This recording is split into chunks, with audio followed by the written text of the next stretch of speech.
And here we have another traditional Japanese type of gift. See, with these pretty stamps. This mark here, it's ore, so something like thank you. And see how the wrapping is done in Japan. It is diagonally. I know it's hard to see, but the entire sheet of paper is placed diagonally. So you would start from a corner, see, like this. So see, in the end, see how it is? Like normally, let's say the Western style, you would just put the gift in the middle and just bring this side here and this side over like this. But in Japan, no, they start from the corner and something like this, and it's twisted. So really hard I will never be able to do this.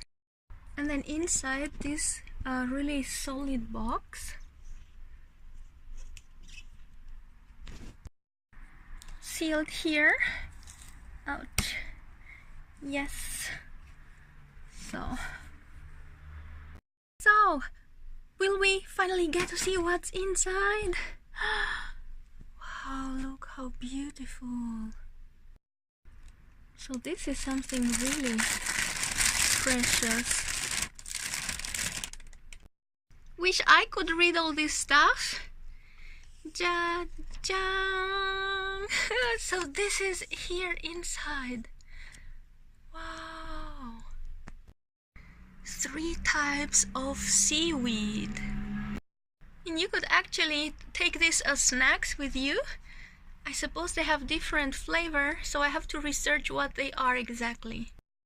And I did cut one so that we see the seaweed inside. Among the sheets, there's these tiny dots. I suppose they have some flavor, I would say.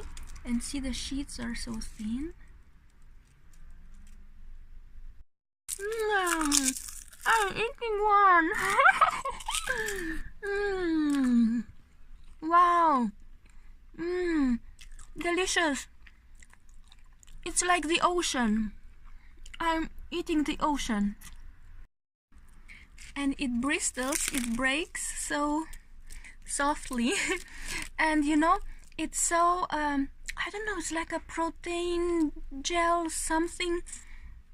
And see these tiny dots? I think it's salt. So it has a salty taste. And I think if you would be starving, if you would eat one package, you could survive for a while with it.